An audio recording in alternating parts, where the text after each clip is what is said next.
Hello everyone, welcome back to data analysis.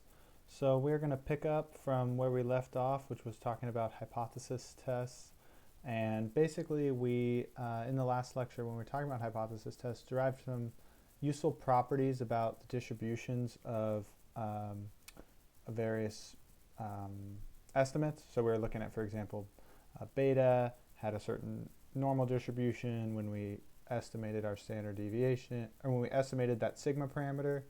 Then the betas followed a t-distribution, and we used that to come up with a t-test. And so we're going to extend that discussion talking about how different estimates have different distributions. We're going to extend that and be able to discuss confidence intervals, among other things. So I'm going to flip us around and we'll get started. So the name of this lecture is a little misleading. We're going to do a couple of things here. So we're going to do prediction and confidence intervals. That's the discussion I was just mentioning.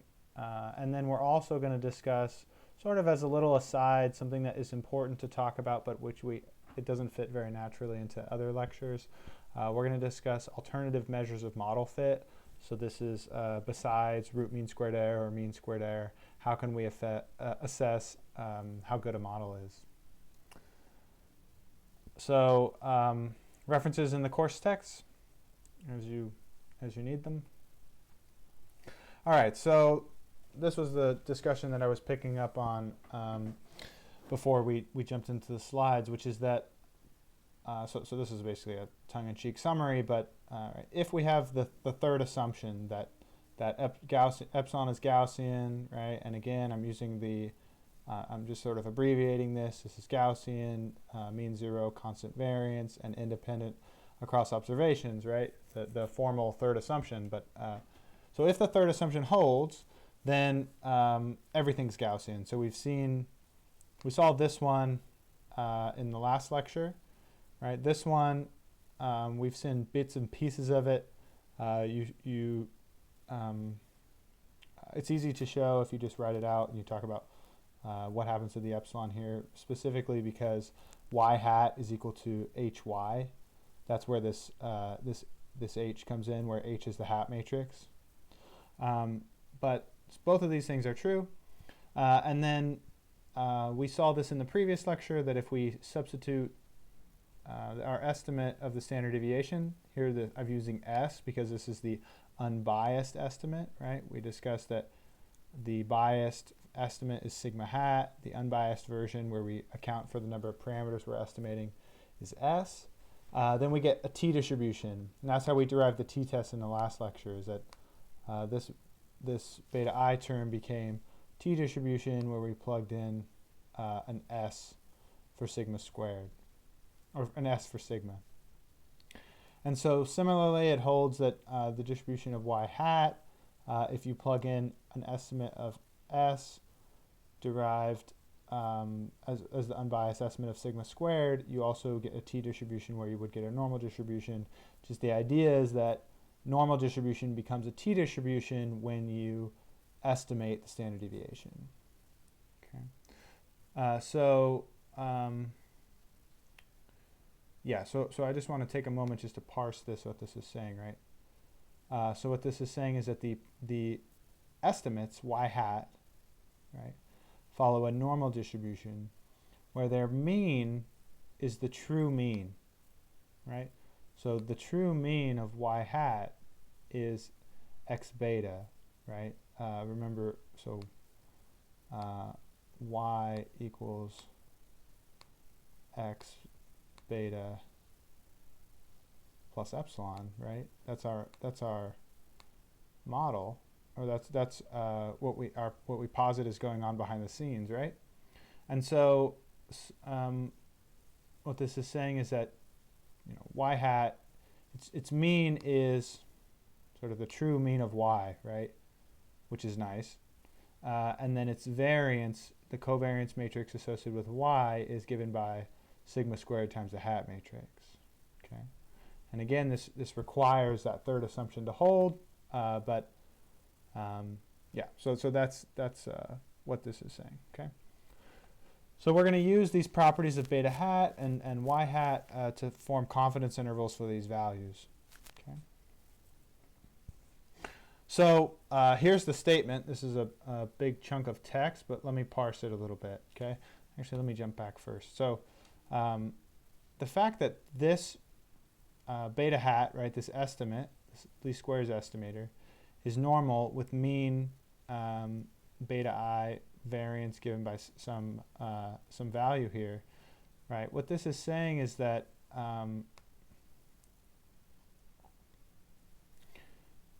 we basically have something like beta I hat. Oh, excuse me. This is the distribution for. This is the distribution.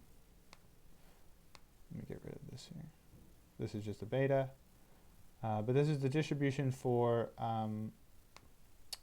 beta I hat, right? And similar to when you formed so when you had a random variable x, which is distributed normally and has some certain mean mu. So this is from intro stats. You were able to construct a confidence interval in this situation, and what you did is you did mu is in the interval, which is x bar. This is from the central limit theorem. Usually we're talking about x bar when we're doing this, but x bar plus or minus t alpha over 2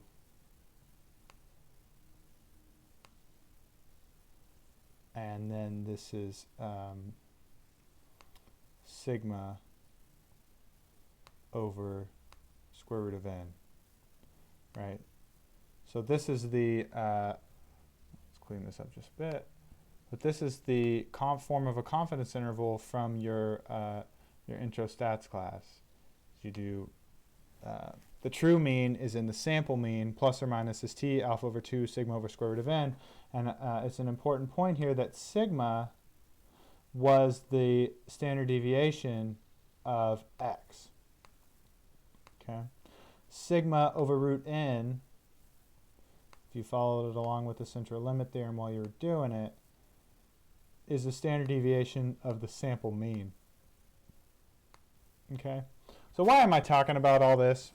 I'm talking about this because I want to make the connection and make it easier to extend to this situation, which is that so to derive a confidence interval for the true mean, what you did is you took your sample, your estimate, x bar, and then you did plus or minus t alpha over 2, and I should have mentioned this earlier, but this gives you a 1 minus alpha confidence interval. So alpha is this, this value that determines your confidence interval. Okay. So what you do is you take the mean is in the estimate plus or minus t alpha over 2 times the standard deviation, right? So this standard deviation, sigma over root n, this is actually the standard deviation of the estimate, right? This is what I was talking about here. We write it in terms of the standard deviation of x, okay? So again, what you do here is so with probability 1 minus alpha, mu is in this range here. This is the estimate plus or minus t alpha over 2 times the standard deviation of the estimate, okay? So the same thing is going to apply for the betas, right? We're going to have the truth is in the interval, which is the estimate plus or minus t alpha over 2 times the standard deviation of the estimate, okay? And here, because we're using the t distribution, this sigma becomes an s, right? A sample standard deviation. So if we knew the truth, then this sigma would be then this would be a z alpha over 2. As it is, it's s here. Okay, so let me stop drawing here and actually jump to what this is. So this is beta, so this is stating exactly what I was just describing.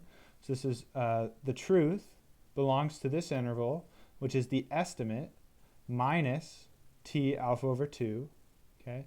And here the degrees of freedom are accounting for the fact that remember that that beta hat I becomes t distributed with n minus p minus 1 degrees of freedom. So that's where that n minus p minus 1 comes from. And then this root here is actually the standard deviation of beta hat. Okay, so the standard deviation of beta hat is, so remember this is a variance. Okay, so to get the standard deviation, you take the ith plus 1th along the diagonal. Okay, that just accounts for, again, the differencing in indexing, that there's a beta 0, but there's no 0 element along the diagonal. Okay, so what we're doing is we're taking this, the standard deviation, the variance from this matrix, and we're taking the square root of it, and then we're plugging in our estimate s for sigma squared. Okay, so this is the truth belongs to the interval estimate minus t alpha over 2 square root of the variance. Okay, and then the same thing, beta hat, this is the estimate plus t alpha over 2 times the square root of the estimate of the variance. Okay, and with probability 1 minus alpha. Okay, so it works exactly the same way. We know our variance, we can estimate our, we know our variance, and then we can estimate that sigma parameter. Okay, and remember this t alpha over 2 is a value such that with the t distribution,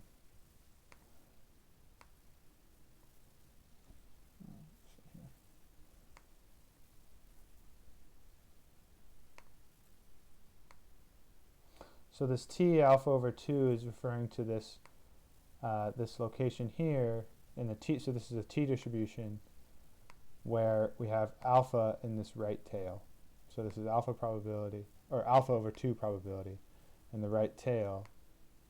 This location is t alpha over 2, right? So you can say in a t distribution, you know, how many t distribution, remember, is centered around 0. The t distribution, you can say how much probability lies between t alpha over 2 and negative t alpha over 2. You probably recognize this question from your intro stats class, but right, if you have, what we want to know is how much probability lies between these two values, negative t alpha over 2, t alpha over 2, and it is, well, we throw away alpha over 2 in this tail, we throw away alpha over 2 in this tail, it's 1 minus alpha in the middle. Okay, and this works exactly the same way even when you scale up like this here, where we're accounting for standard deviation. So we're throwing away t alpha over 2 in the left tail, excuse me. We're throwing away alpha over 2 in the right tail, and then we're left with 1 minus alpha. Okay, so this is a confidence interval for beta I. Okay, you can give me an alpha and say I need a 95% confidence interval for a coefficient. Okay, then I'm going to say, okay, great. You know, you want a 95% confidence interval. My alpha is 0.05. Alpha over 2 is 0.025. I can get these t values using R. Okay, I know these values because I have my design matrix, and because, remember, this is a mean squared error, which has been bias corrected. Okay, so instead of divided by n, I divide by n minus p minus 1. All right, so that's fast punchline, but there it is. And so let's continue on to this next question. So the other question that I asked in the other distribution that I opened up in this slide was that this y hat, the predicted value of y, has some certain standard deviation, and it's normal, right? So we're going to do exactly the same thing, okay, which is that the truth belongs to the interval, which is estimate minus t value times standard deviation, estimate plus t-value times standard deviation, where again the t-value comes from the fact that we are plugging in s for sigma squared here, okay? So yeah, this works exactly the same way, right? So the expectation of y, okay, this is the expectation of y, which is the expectation of y hat from this formula here, right? So the truth lies in the estimate plus or minus t alpha over 2 times the standard deviation. Okay, so the estimate here is x beta hat, which is the same as y hat I, right? So I'm just, this is true for each I when I write this. This is y hat I, right? So the true mean is in the interval, which is estimate minus t alpha over 2 standard deviation, estimate plus t alpha over 2 standard deviation, with probability 1 minus alpha. Okay. So both of these are interesting, right? Because we might want to say, for example, you know, my coefficients, I'm estimating my coefficients, but there's some error in them, right? Maybe I want to give myself a confidence interval to say, okay, what is a reasonable range that value could have taken, that coefficient could be, right? The truth lurking in the background. For example, it's extremely important to know, is it possible that this value could be negative? Maybe I've estimated it to be positive, but is it negative? Is there a negative value within the 95% confidence interval, right? Because how we would interpret the coefficient or the slope here is often crucially depends on whether it's negative or positive, right? And if positive and negative values are both included in the 95% confidence interval, then you could say the interpretation is a bit of a wash because it's hard to make hard conclusions. This is similar for the true mean, right? So this is basically saying, given some certain predictors, I want to know what's the actual best. What's the actual mean, right? And by best here, I mean like best predictor if we had full information. We don't. We only have sample information, but we can estimate that, okay? And then we can put error bounds on that estimate with this confidence interval. The other thing we can do, so this is a restatement, right? So we've obtained confidence intervals for the true beta i's, these coefficients, and we've obtained confidence intervals on the previous page for the actual line that goes. This x beta is the actual value of the line, right? So usually what we have is we have like a y and an x, and we have all these points around here, and we're trying to estimate the best line through them. And in multiple linear regression, it's a plane instead of a line.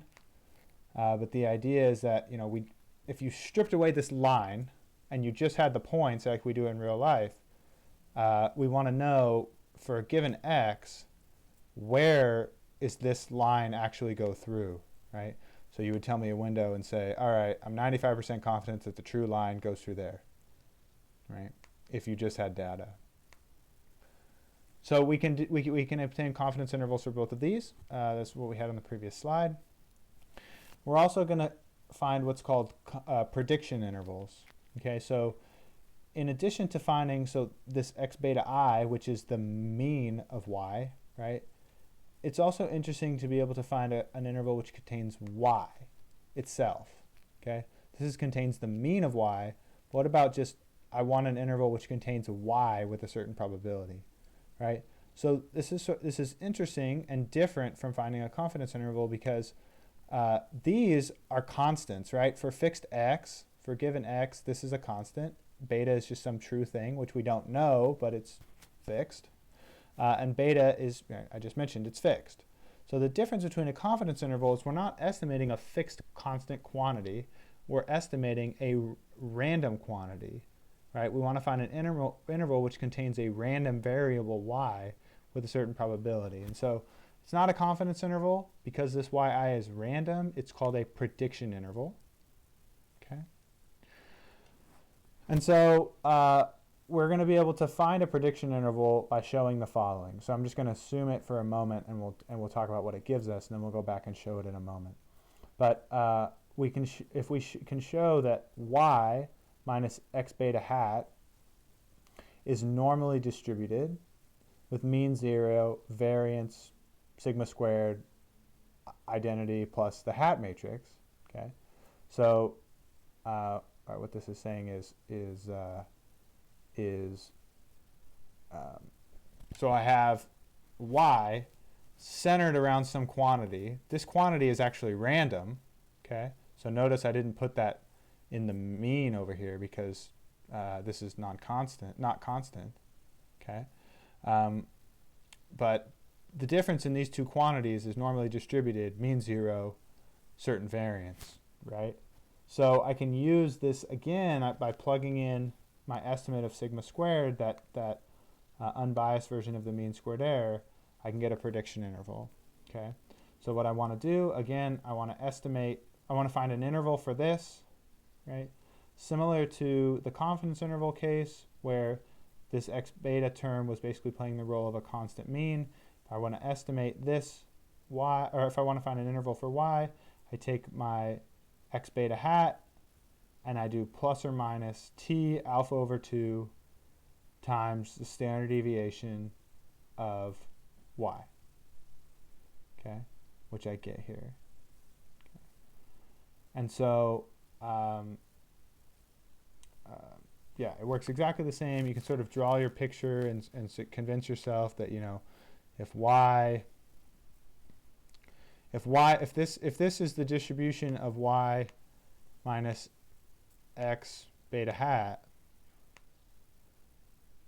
right? So this is the distribution. It's normal, certain mean, certain variance. What I can do is I can basically take that because I know this distribution, I can sort of go ahead and just bound it and have an interval here in the middle, which contains this value with 95% probability, right? And when I take this interval and I go ahead and open it up and add beta hat to both sides, or add x beta hat to both sides, I get an x beta hat on both of these, right? And it turns out that this initial window is determined by the variance of the original distribution, right? So yeah, that's the big takeaway there. So this is going to be our prediction interval. Okay, to show it, I have to show this property here. This y minus x beta hat is normally distributed, mean 0, variance sigma squared times I plus the hat matrix. Okay, so basically what we do to show this is we have to break this up into two pieces. Okay, so what we have is some randomness associated with estimating beta hat. You can imagine a situation where we get a single dose of data and we use that dose, that sample, to estimate beta hat, right? Then once we have an estimate of beta hat, I want to be able to have an interval using this x beta hat which contains y with a certain probability, right? So this y is sort of new. We build beta hat and then we get a new y. And the idea is that we want to be able to consider an interval that contains y with high probability, but both of these are random, but they're coming from different samples, right? We have a certain sample, we build a beta hat, and then we want to contain have an interval which contains y for a new sample of epsilons. Okay? So I'm going to denote by epsilon old the noise terms that are used in the sample to generate beta hat, right? So that is the first sample we get. We use it to build our estimator. And then I'm going to let epsilon be the noise associated with the y, this new component, this new observation, right? There's one sample, build beta hat, get a second sample, realize our y, okay? So these are different samples in the paradigm for setting up prediction intervals. Okay, so this y is the one that we want to find the prediction interval for. All right. So why is this property true? This is the property that we had to use on the previous page. So we start with y minus x beta hat, right? That's what we want to show it has a certain distribution. And I'm just going to go ahead and start applying some properties to it. Many properties all at once, but x beta hat is our prediction, right? I should have given myself an old here. But what's happening is, well, so x beta hat is our predictions, right?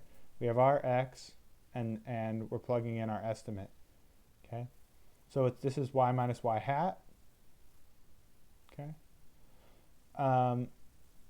And I'm just distinguishing old from new because it becomes helpful later when distinguishing between two samples of epsilon.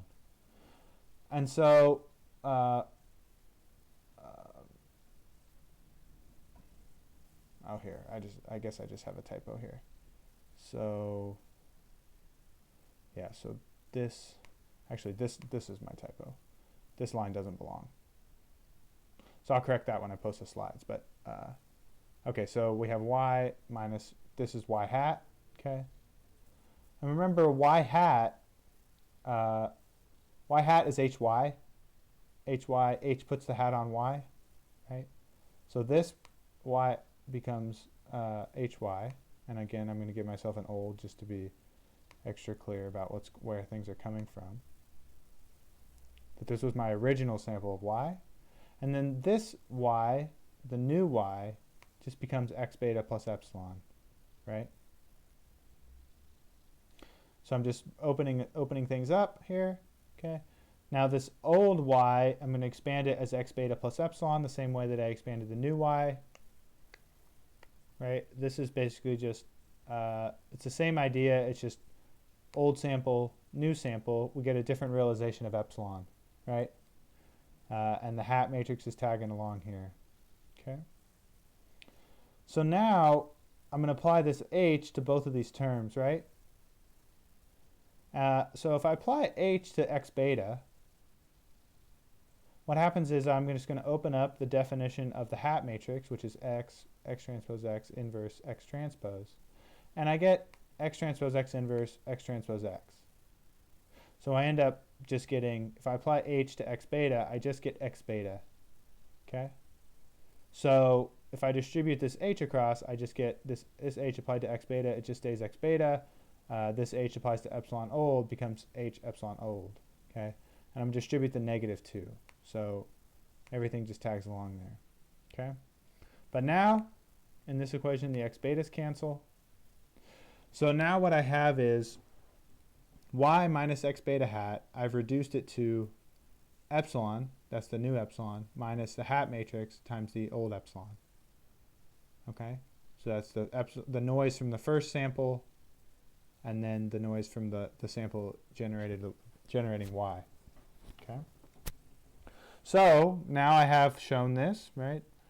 What does that mean? So I can go ahead and say, what's this mean? What's the mean of this quantity, right? If I apply expectation to both sides, and I have the third assumption, right?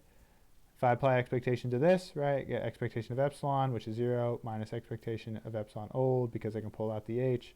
So I get mean 0, right? We've seen this before. And then I get the variance of this quantity, right? So remember, this is important, and this is why I was careful to distinguish between epsilon and epsilon old. So if I take the variance here, this is from one sample, and this is a different sample, right? Or in other words, they're different observations. So we know from that third assumption that these epsilons are independent across observations, and these are two different observations. So these epsilons are independent random variables, right? So I take the variance of two different random variables, right? It's actually, you can show that its variance is the following, okay? So first, remember that the variance of the sum of random variables is the variance of their sum when they're independent. And because these are independent, that holds true, right? So we have the variance of this sum, right, which is a difference. And so the variance of epsilon is sigma squared, right? That's from that third assumption. And then the variance of this term, right, or the variance of negative this term, well, the negative is just a constant. We can pull it out and square it. That just becomes 1. So the variance of this term is the variance of h epsilon old. Pull out the h, pull out an h transpose, stick it in the back. We get, small typo here, this should be HH transpose. But it doesn't matter, actually, because remember that the hat matrix is symmetric and idempotent. So since it's symmetric, H transpose equals H, so this thing becomes H squared. And remember, idempotent means that H squared equals H. So H transpose becomes sigma squared, or becomes H, right? Because you just apply the it equals its own transpose, and then when it's squared, it equals itself again. So what we've shown here is that the variance of this quantity is sigma squared times this I plus the hat matrix, okay, identity plus the hat matrix. And then lastly, this, under the third assumption, this is Gaussian, so they're both Gaussian. So the sum of them is Gaussians. It's a sum. That is a certain linear combination. And we've applied a linear combination to one of them. So what this means is that we've shown this quantity has a certain mean, has a certain variance, and then it's Gaussian. So this thing must be normally distributed with the mean that I just mentioned and the variance that I just mentioned. So that gives the property. Okay, so let's go through an example. So I'm going to return to the body fat data, which we've seen a few times by now, where we want to predict percent body fat from a number of measurements about different people's bodies, their waists, their hips, things like this. We want to build a model. Here's the idea, and I just want to use this example to distinguish between confidence interval for beta, confidence interval for expectation of y given x, and then the confidence interval, and then the prediction interval. So if we want to use our model to create some new physical fitness guidelines, then we're going to quantify the error in our estimates using confidence intervals, but they're all going to be, but there's specific interpretations for what we've discussed so far. So the first one is, we discussed confidence interval for beta I, right? So in this context of this small example, what this would be is how much, we want to know how much did the changes in our predictors change our predictions, right? We want confidence intervals on those values. That is the coefficients, okay? And then the confidence intervals for x beta I, right? So that is given a certain individual having given a certain individual's attributes, right? So, for example, we know waist circumference, height, wrist circumference, all of the measurements, whatever that we use to build the model. This confidence interval is, what is the expected body fat? That is x beta I, also the expectation of y, right? What is the expected body fat for an individual who has these attributes given in x, right? So if we wanted to find a confidence interval for that expected value, we would use a confidence interval for the mean of y, okay? So this is the second one that we talked about. The third one that we talked about is a prediction interval, which is where we want to find an interval which contains this value with high probability. And the interpretation there is that instead of finding the expected body fat for an individual with certain attributes, we want to find an interval which contains the actually observed body fat for an individual with certain attributes with 95% probability. Okay, so this is important because in one we're finding an interval for the mean body fat for an individual with certain attributes, and then the next one is we want to find the actual body fat. Okay, so just as an example, if you were building an interval, let's say you wanted to,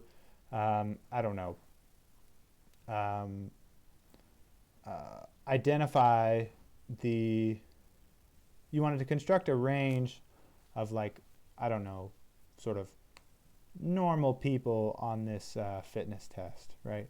So you would say, all right, I want to construct an interval which captures 95% of people with certain attributes X, right? If you wanted to identify an interval which contains the actually observed body fat, you would be using a prediction interval, okay? Which is it's just an important point. One expected value, a constant. I think it's tempting to use this confidence interval because it's what you've seen before, but oftentimes when you're going to actually building intervals to use, for example, if you wanted to, cut out people who were in the highest 5% of people in terms of body fat for those body characteristics, you would actually be using a prediction interval and not a confidence interval, because it's not so useful to tell you, what's the mean when you actually want to be dealing with observed Y's. All right, so let me pull down this bit of our code, and I'll show you how to do confidence intervals and prediction intervals in R. So actually, let me make sure that, so actually I have this, so let me mention it. So in R, you use the conf function to get in confidence intervals for the coefficients. That's the betas, obviously.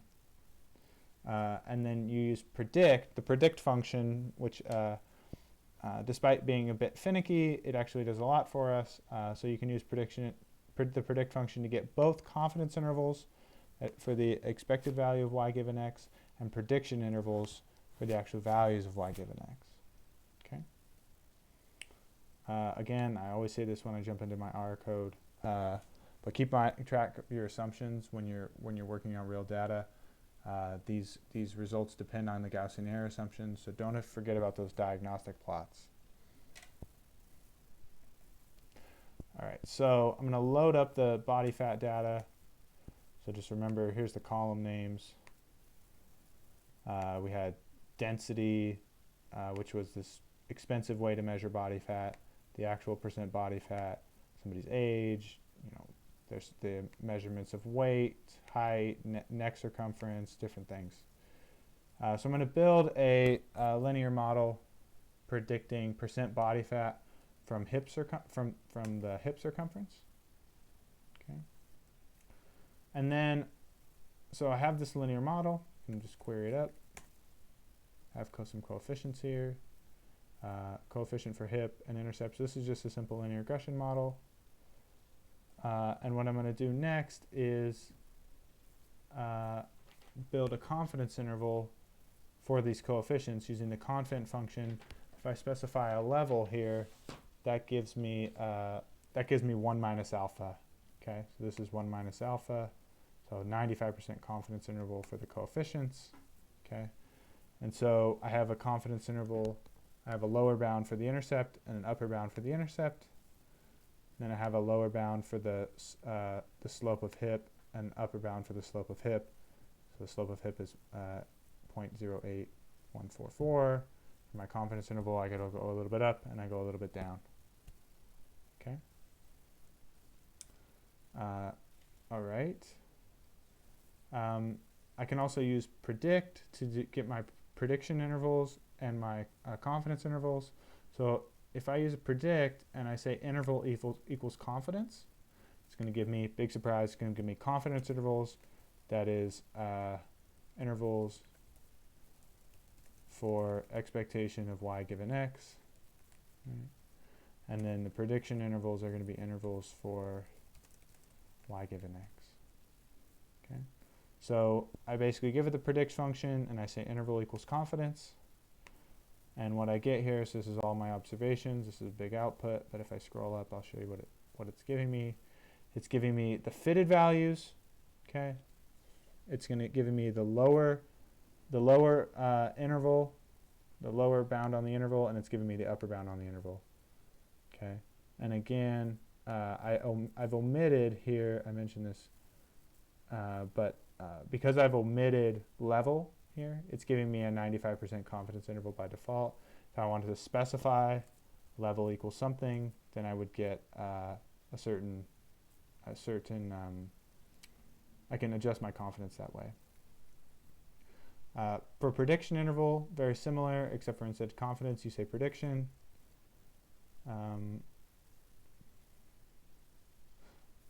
So yeah, so this is interesting, but same idea. Let me read you the warning in just a moment. But we have the fitted values, the lower and the upper. So they want, R gives you a warning message, basically actually reminding you of the math that we just discussed. So when we discussed prediction intervals, we said we have these sample of observations that we use to build beta hat, and then we get new observations, right? And so I've run predict and build prediction intervals because I didn't specify a new data here. I'm running predict on the original samples, right? And so R is giving me a warning and say, hey, you're using prediction intervals on the same samples. And that's not exactly what our theory says. Our theory assumes that you would get new y's, right? And in doing so, get new epsilons. And that's what our setup was. And so it's just reminding you, hey, you're breaking the theory a little bit, which good little bit of warning. So I'm going to show graphically what these confidence intervals and prediction intervals look like. So what I'm going to do here is I'm going to build a sequence which goes from the minimum hip circumference to the maximum hip circumference. Okay. I'm going to plug that thing into a data frame, and then I'm going to build a confidence interval. Okay, so this is recording some confidence intervals where I'm predicting the model onto the new hip data, that is the sequence that goes from minimum to maximum hip values, with a confidence interval specifying 95% confidence. Okay, so here's my confidence interval. So if I go ahead and look at this, this gives me the fitted value for all of these different values of this sequence, the lower bound and the upper bound on the confidence interval for all the different values of this sequence. And then I'm going to do the same for prediction intervals, right? So this is exactly the same code, except for I've changed interval equals prediction. Okay. And then what I can do, so I'm going to plot body fat as a function of hip. Okay, so here's the data, hip circumference, body fat. And then I'm going to add the fitted values as a line. Okay, so this is basically, I'm getting the fitted values from this confidence interval. So this, remember this, what I got out of this was a data frame which had fit as one column, lower bound on an interval, upper bound on an interval, where the interval depends on which interval I give it, confidence or for prediction. So my fitted values, and then I'm going to plot the lower confidence interval and the upper confidence interval. Okay. So it's interesting here how the confidence interval gets wider as you get further away from the mean of x, right? If you spend some time and look at it, you can convince yourself that that is true in the math side of it, but visually we can see that. I'm also going to plot the prediction interval on both sides of this as well. Give myself a little legend. Okay. So the interpretation is different. Right? You can look at this and see that. But what's happening is under the Gaussian noise assumption, this blue interval for a fixed x, right? This blue interval contains the true line through these points with 95% confidence, okay? So we've estimated this black line from the data.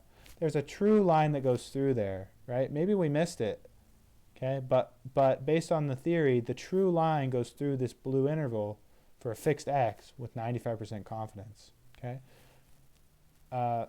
For prediction interval, what's happening is for a fixed x, we want to contain 95% of the y values.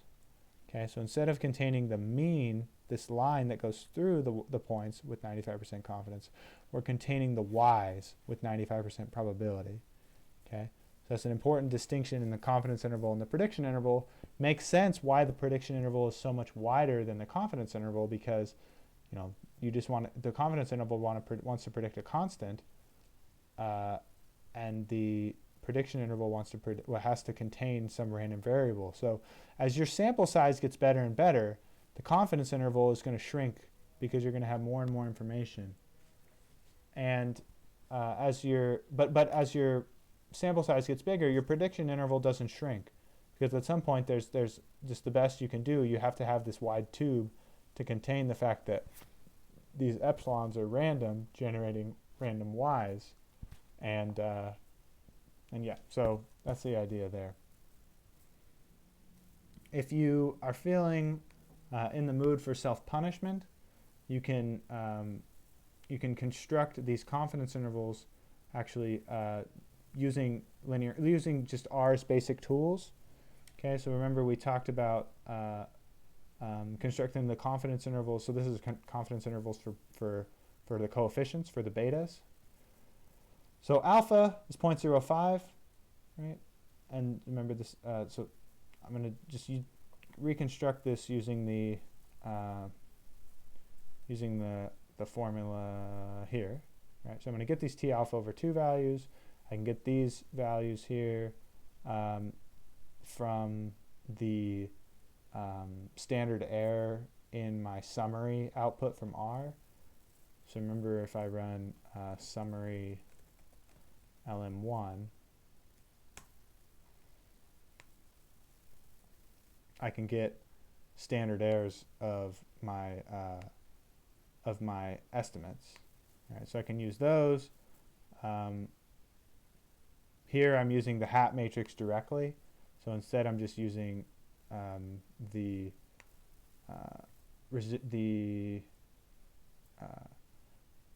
residual standard error. So this is my S value.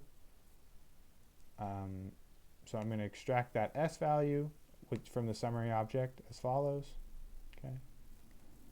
I'm going to build my design matrix, compute my T alpha over 2 value. This is using the QT function to get my quantiles. And then, and so again, this is n minus 2, n minus p minus 1. I have a single predictor. Lower tail is false. That's because I'm getting that right-hand tail, alpha over 2 in that right-hand tail like we talked about. Okay. And then what I'm going to do is I'm going to take so to get my interval, I'm going to do beta hat minus T alpha over 2 times S times the square root of the variances along the hat matrix. So I do square root of diagonal, square root of the variances. That gives me the standard deviations, right? And when I do that, I get the following. Okay, so what I've done is I've taken the estimate, subtracted off the T alpha over 2 term, and then taken the estimate and added the T alpha over 2 term. I get the following. And if I compare that to the confidence intervals, which are output by R, you'll see an uncanny resemblance to these two numbers here. So we can just verify that R is actually doing the right thing. R will conveniently tell you the actual values up at the top, whereas when we do it manually, it will not. But it's nice to know that we can reconstruct R's work using what we discussed on the slides. Okay, so I can repeat exactly the same thing for the confidence intervals for Y and the prediction intervals for Y. So I'm going to build my hat matrix, and then now I'm going to build. So here I'm going to take my estimates. This is x beta hat minus T alpha over 2 times S square root the diagonal of the hat matrix. That corresponds to this formula here. T alpha over 2, I pull out the S squared, make it an S, and then square root of the diagonal of the hat matrix. Now I do plus or minus for that one. Okay, I get a bunch of values. Excuse me, where was I here? I was doing confidence interval, I just skipped ahead. So this is square root of the diagonal of the hat matrix. I'm just going to go up to the very, let's just look at the bottom 3 values. There's 250 observations. That's 19.85, 16.68, 23.87, 26.32, 18.35, 21.54. If I run prediction interval, I get the same thing, 19.85, 16.68, 23.87, and so on and so forth. So let me just run this one more time so I can compare these last three. 18.35, 26.32, yeah. So this is my lower bound and my upper bound. When R does this prediction interval, it does fitted values, lower bound, upper bound, but I can get that lower bound and upper bound reconstructed exactly. And then I can do exactly the same thing for the prediction interval. So the prediction interval looks very similar, just that instead of this diagonal of H term, I have instead I have what I talked about on this slide, where I have the diagonal of the identity plus H instead of just H. Okay, and so I build the identity matrix with diag, I add the hat matrix, then I extract its diagonals because that gives me the variances. That diagonal term, taking the diagonals of a covariance matrix, taking the square root gives me the standard deviation, plus or minus T alpha over 2 times the standard deviation of epsilon, or the estimated standard deviation of epsilon. I get my prediction intervals 12.36, 37.83, 12.36, 37.83. So I hope you're convinced we can reconstruct R's output.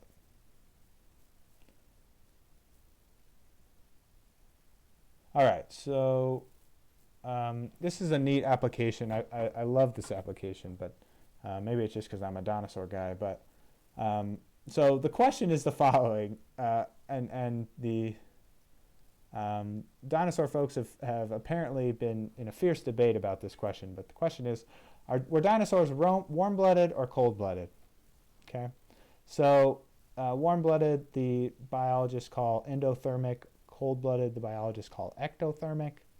And so there's a couple of facts that you need to know related to endothermic animals and ectothermic animals. So the first one is that endothermic animals, warm-blooded animals, have high rates of blood flow. So if they're warm-blooded, they have more blood flowing around.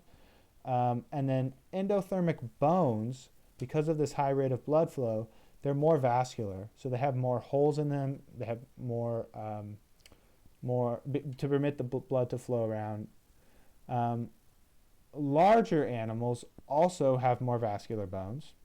Okay, and it's important to know all these things about bones because that's all we have left of dinosaurs, right? So if we want to know, are they warm-blooded like mammals, or are they cold-blooded like lizards, right? All we have to go off is their bones, and so the vascularity of a dinosaur's bone can be measured through the fossil record. Okay, so basically we can measure how vascular they are, and then we want to know, are they vascular like is the porosity of dinosaur bones is it more similar to endotherms, warm-blooded animals, or ectotherms, which are our modern cold-blooded animals? Okay, so the idea makes sense. We basically want to say, we can look at dinosaur bones. They have holes in them. Do they have holes in them that look like they're warm-blooded or cold-blooded? Okay, we can compare them to warm-blooded and cold-blooded animals today. And so this is a picture which I shamelessly stole from Wikipedia, but which actually illustrates a lot of the concepts that we're talking about now. So here's dinosaurs up at the top. Okay, so here is body mass. Okay. And then this is blood flow index. This is a measure of the porosity of a dinosaur's bones, or of all bones, right? So this is just a measure of how much blood flow could go through the bones. And so we see body mass, high body mass, and dinosaurs have high body mass and high bone porosity, right? So we see dinosaurs being plotted here. All right. And we have this regression line, and we also have this interval. Okay, I want to return to this in a moment because I want to ask you, is this interval a prediction interval or a confidence interval? Okay, from the context, can you tell which one it is? But we can also just jump down here and say, you know, here's mammals, okay? So there's porosity of their bones related as a function of their body mass, and then reptiles down here, okay? So based on this plot, and I think some folks who study dinosaurs made this claim that it's more reasonable to assume that dinosaurs are warm-blooded because it looks like they're closer to their warm-blooded relatives in terms of their regression lines. Okay, so just an interesting application. And I want to go back to that question that I posed a moment ago, which was, are these prediction intervals or confidence intervals? Okay, so remember what we would be doing. So confidence intervals contain a certain true line with a certain probability, right? Sort of the true underlying expectation with a certain probability, and prediction intervals contain observations with a certain probability. Okay, so when I look at this line, okay, I think, what is there? 1, 2, 3, 4, 5, 6, 7, 8, 9, 10, right? So it looks like this interval contains 80% of the observations. Okay, looks like it just doesn't contain these two. So because it looks like this prediction interval, maybe I would guess just based on this sample here, that this is maybe an 80% prediction interval for this regression line. Okay, because of the fact that I'm just saying, well, there's a certain fixed proportion that looks like it's outside of this line. If I look at this window here, is it reasonable that approximately 80% of reptiles are in this line and approximately 80% of mammals are on this line? You can sort of convince yourself that that might be true. When I look at this, I say, yeah, maybe. The only thing is that I'm a little concerned about this region here, because it looks like we have some structured residuals in this region, where we have a bunch of observations which are below the regression line, right? So this is sort of like systematic errors in this region. Okay. The other thing that I see here is I see what looks like systematic errors here. Looks like we have more observations perhaps that are high. I see systematic errors here, more observations which are under, and I see some more observations which are high in this region. So I might suggest that a polynomial transformation would be appropriate here if I to where I would do something like this instead, so I could catch both of those tails, right?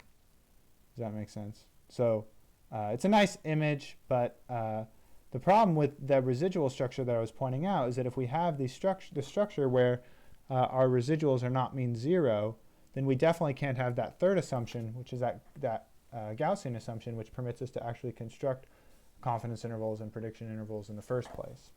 So yeah, so this is just, I think, an interesting application. Like I said, if you look up physiology of dinosaurs on Wikipedia, you'll find this graphic, and I think it's a neat one. Okay, so we just did this using the graphic on the previous page, critique linear model assumptions. We didn't get to look at residual plot. We're just looking for systematic errors. And I didn't even talk about constant variance because I was already concerned a little bit about the mean zero assumption. So I want to wrap up conclusion and confidence intervals.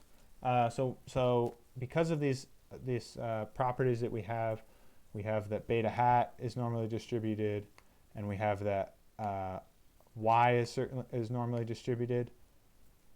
For Gaussian error, we can find confidence intervals for the betas, we can find confidence intervals for the mean of y given for some fixed x values, and we can find prediction intervals for the values of y for some given x values. Okay, so in general, I suggest including confidence intervals when you can, because it's a good quantification of the uncertainty in your analysis.